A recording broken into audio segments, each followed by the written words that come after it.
देखो छात्रों, आज हम आपको बता रहे हैं कि सूरज किसका बना है। कुछ लोग कहते हैं कि उसमें कोयले की भट्टी जल रही है, कहते हैं। कुछ लोग कुछ कहते हैं, कुछ लोग कुछ कहते हैं, लेकिन वैज्ञानिकों के अनुसार और वैज्ञानिक परीक्षण के बाद ये पता चला है कि उसमें क्या क्या घटनाएं घट रही हैं, वो हम आपको बताने जा रहे हैं। और पृथ्वी के बाहरी सतह का कितना तापमान है, अंदर का कितना तापमान है, ये सारी चीज़ें क्या हुई है, धरती पर लगी हुई टेलीस्कोप के द्वारा लिया गया चित्र है, जो हम आपको बताएंगे। जो चित्र लिया गया है ये जमीन पर टेलीस्कोप दूरबीन के द्वारा लिया गया है, जो कि नैनीताल में है। वहाँ से चित्र लिया गया है सूरज में क्या क्या चीज़ें हैं। लेकिन अब सूरज के पास कोई पहुँच तो सकता नहीं है, बहुत गर्मी है। अब वो गर्मी कहाँ से आई वो भी हम बताएंगे, कैसे यानी गर्मी पैदा हो रही है वो भी हम बताने जा रहे हैं। तो ये चित्र जो लिया है, जो है पिक्चर बना हुआ है, ये जमीन से लिया गया चित्र है। इसीलिए हमारी इसरो के वैज्ञानिकों ने क्या भेजा है, सूर्ययान। क्या भेजा है? सूर्ययान, जिसका नाम है आदित्य L1। इसको भेजा गया है और ये पता लगाएगा कि सूरज के चारों तरफ का वातावरण कैसा होता है। अब मैं बताने जा रहा हूँ कि पृथ्वी और सूर्य के, पहले ये समझ लो पृथ्वी और सूर्य के बीच की दूरी कितनी दूर है हमसे, जो हम बैठे हैं यहाँ पर। ये है बच्चों 15 करोड़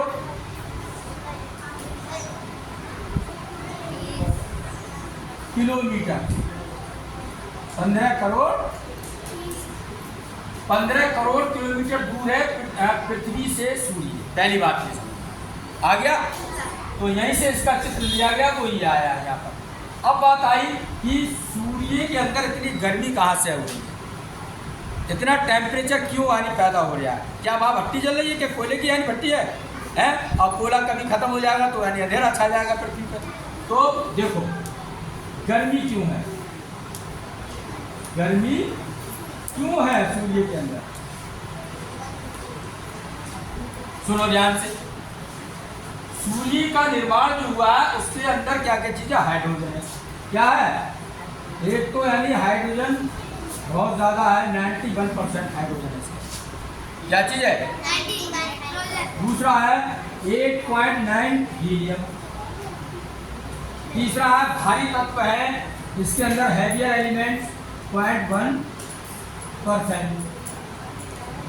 ये रेशो है, हाइड्रोजन है, हीलियम है और भारी तत्व। भारी तत्व में कौन कौन है, उसके अंदर oxygen, carbon, nitrogen, silicon, magnesium, neon, iron, ये एलिमेंट भी है।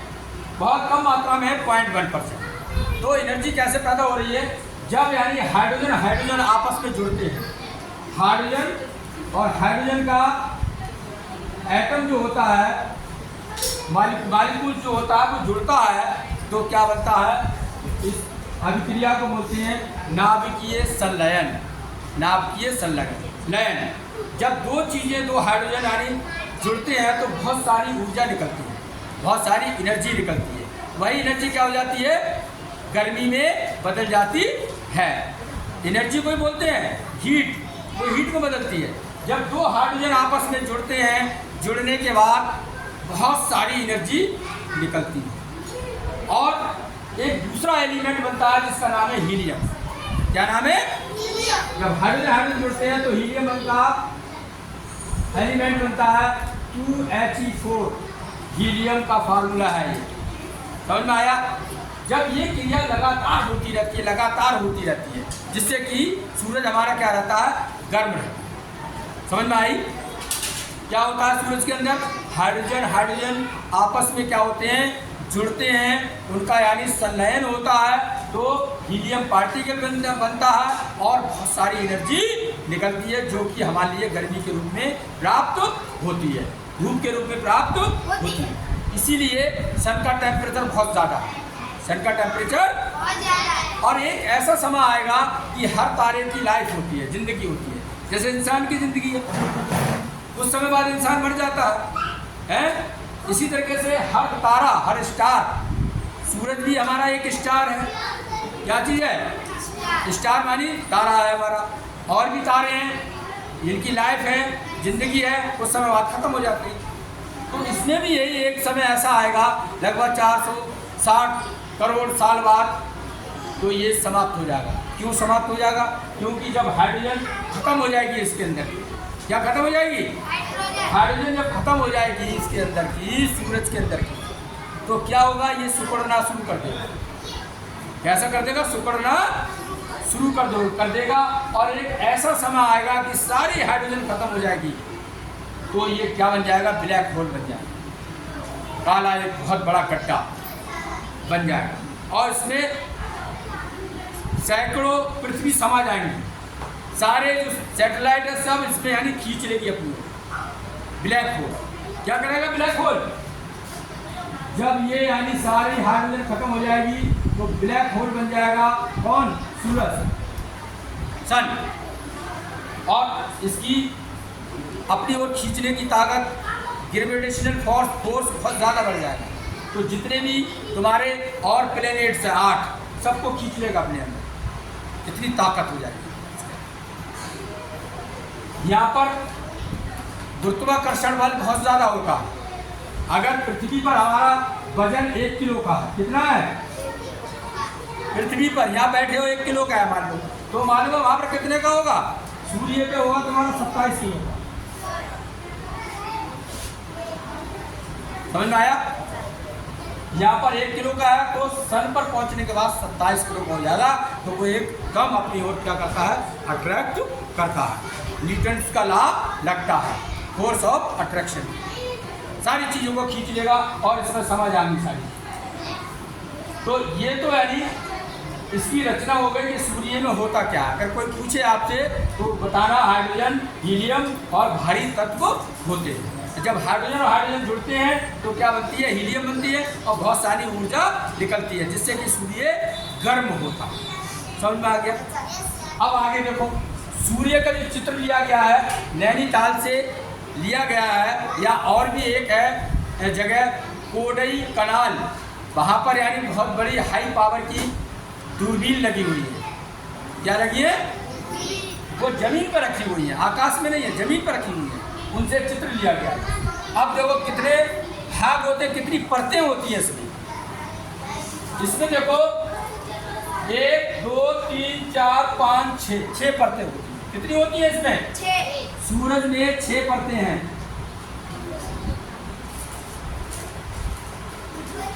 पहली परत होती है कोरोना। क्या नाम है इसका? कोरोना। सबसे बाहर की परत है ये दिख रही है। इसका टेम्परेचर जो होता है 6000 डिग्री सेल्सियस होता है। पानी देखते हो कितने डिग्री सेल्सियस खोलता है? 100 पे खोलता है। कितने में खोलता है? उंगली डालो, उंगली जल जाती है, खोलते पानी में जल जाएगी। ये है 6000। कहाँ 100, कहाँ 6000। या तो पास में ही जाओगे तब भी यानी झुलस जाओगे, जल के राख हो जाओगे, पता ही नहीं चलेगा कहाँ गया। तो कोरोना पहली यानी इसकी बाहरी परत है सूरज की, जिसका नाम क्या है बच्चों? कोरोना। जिसका टेम्परेचर कितना है? 6000 डिग्री सेल्सियस। फिर इसके बाद में आती है आपकी क्रोमोफियर, क्रोमोस्फियर। क्या आती है? क्रोमोस्फियर। ये वाली परत है अंदर की। फिर इसके बाद ये आती है फोटोस्फियर। ये दूसरे नंबर पे आ गई। ये तीसरे नंबर पर फोटोस्फीयर को बोलते हैं प्रकाश मंडल, जो हमें यानी लाइट देता है। प्रकाश मंडल, जहाँ से धूप आती है, लाइट आती है। तो ये वाला पार्ट क्या है? फोटोस्फीयर है। ये तीसरा हो गया। चौथा होता है तुम्हारा कन्वेक्शन जोन। कन्वेक्शन जोन से मतलब यह है कि इसमें जो गर्म यानी हवाएं हैं, इसकी गर्म हवाएं हैं, एक जगह से दूसरी जगह तक बहती रहती है। इस तरीके से ये बह रही है गर्म लावा की तरह। जैसे लोहे को पिघला दो तो बहने शुरू कर देगा, पानी बन जाएगा, उसी तरीके से। फिर है यहाँ पर एक radio active zone. Radio active zone क्या होता है? रेडियो एक्टिव ऐसा पदार्थ होता है जिसको एक बार तोड़ दो, जिससे क्या होता है, बहुत सारी एनर्जी इससे भी निकलती है। क्या निकलती है? एनर्जी। एनर्जी मतलब हीट। जैसे एटम बम बनते हैं वो रेडियो एक्टिव एलिमेंट से ही बनते हैं। जो भी जमीन पे एटम बम बनेगा हर देश के पास है, वो रेडियो एक्टिव पदार्थ होता है जिसका नाम है यूरेनियम। क्या है? यूरेनियम। इससे बनता है। और ये तो बन गया एटम बम, इससे बनेगा एटम बम। और एक होता है हाइड्रोजन बम। इससे ज़्यादा खतरनाक एक दूसरा बम होता है जो हर देश के पास नहीं है, जिसको बोलते हैं हाइड्रोजन बम। क्या बोलते हैं? Hydrogen bomb. बम नहीं, हिंदी में बोलेंगे हाइड्रोजन बम या हाइड्रोजन बम। उसमें क्या होता है? इसमें तो यूरेनियम होती है एटम बम में, इसमें होती है हाइड्रोजन। जब हाइड्रोजन जुड़ती है तब ये मोर डेंजरस हो जाता है, क्योंकि यही क्रिया कहाँ हो रही है? सूरज में हो रही है। कहाँ हो रही है? सूरज के बराबर टेम्परेचर पैदा किया जाता है, तब हाइड्रोजन हाइड्रोजन को जोड़ा जाता है, क्योंकि हाइड्रोजन सबसे हल्का एलिमेंट होता है। इसको जोड़ना बहुत ही मुश्किल है, इसलिए हर देश के पास हाइड्रोजन बम नहीं है। ये वाला बम हर जगह है, हर देश के पास है। इतनी एनर्जी पैदा करोगे, ये सूर्य के अंदर है, तभी ये जुड़ेंगे हाइड्रोजन पार्टिकल, तब बनता है। समझ में आया? इसको आगे बताएंगे। तो रेडियो एक्टिव जून है। अब देखो, एक होती है कोर जो सबसे बीच में होती है, सेंटर पे। कहाँ होती है? इसका टेम्परेचर बहुत ज़्यादा है। इसका टेम्परेचर बहुत ही ज़्यादा है। इसका टेम्परेचर है बच्चों 15 million 15 million degree Celsius. Degree ये बहुत ज़्यादा हुआ, बहुत ही ज़्यादा हुआ। 15 मिलियन। मिलियन कितना होता है जानते हो? हाँ, कितने जीरो होते हैं मिलियन में? 6। हाँ, तो इसके आगे 15 के आगे 6 जीरो बढ़ा दो। 1 2 3 4 5 6। इसको पढ़ो, इतना डिग्री सेल्सियस टेम्परेचर होता है इसका, अंदर के पार्ट का बहुत ही ज़्यादा है टेम्परेचर। तो यहाँ पहुँचना है क्या नामुमकिन है। यहाँ छोड़ो, कोरोना पर नहीं पहुँच पाएंगे। अभी हमारा क्या भेजा जा रहा है? हाँ, फिर आगे देखो। फिर जब यहाँ से यानी क्या होती है, एनर्जी निकलती है, निकलने के बाद ये हमारी कहाँ पहुँचती है? धूप, पृथ्वी पर। कहाँ पहुँचती है? पृथ्वी पर। सन से जो धूप आती है वो भी टाइम लेती है, क्योंकि बहुत ज़्यादा दूर है, 15 करोड़ किलोमीटर दूर है। इसको आने में समय लगता है, पृथ्वी पर धूप आने में 8 मिनट 20 सेकंड। इतने सेकंड में ये पृथ्वी पे आ जाती है, और स्पीड बहुत ज़्यादा होती है। बेइंतहा परख झपकते ही यानी काफ़ी दूर पहुंच जाती है। बिजली की स्पीड होती है, लाइट की स्पीड होती है। लाइट की स्पीड होती है बच्चों 3 × 10 की पावर 8 मीटर पर सेकंड। इतनी स्पीड से लाइट चलती है। इतनी स्पीड से क्या कौन चलता है? लाइट चलती है। और ये बहुत ही ज़्यादा तेज स्पीड है। कैसी स्पीड है? बहुत तेज स्पीड है। 3 लाख किलोमीटर पर सेकंड। इसको ये पढ़ सकते हो, 3 लाख किलोमीटर पर सेकंड। इतनी यानी स्पीड है इसकी लाइट की। फिर तो देखो, लाइट 1 सेकंड में कहीं पहुंच जाती। ये बिजली वही स्पीड है, यहाँ से इतनी तेजी से निकलती है। 3 लाख किलोमीटर पर सेकंड। 3 लाख किलोमीटर चल जाती है 1 सेकंड में। और तभी तो ये 15 करोड़ किलोमीटर दूरी डिस्टेंस करने की है। उसमें कितना समय लग रहा है? 8 मिनट 20 सेकंड। नहीं आई समझ में? किस किस के आई समझ में? तो इसमें देखिए, और आगे ये सारी चीजें समझ में आ गई होंगी बच्चों। आ गई समझ में? आगे देखो, कुछ रह गया हो? हाँ, और कोई बच्चे को यहाँ पर कोई परेशानी है तो बोल सकता, पूछ सकता। पूछो, पूछना है कुछ?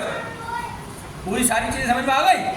सबके समझ में आ गया कि गर्मी क्यों होती है सूरज में, सूरज कैसे बना है, क्या क्या चीजें हैं इसमें ये बता दिया हमने। सूरज में कितनी परतें होती हैं? सूरज में 6 परतें होती हैं। कितनी होती है? 6 परतें हैं। पहली परत है तुम्हारी कोरोना, दूसरी है क्रोमोस्फीयर, तीसरी है फोटोस्फीयर, चौथी है कन्वेक्शन जोन और छठी है तुम्हारी रेडियोएक्टिव जोन।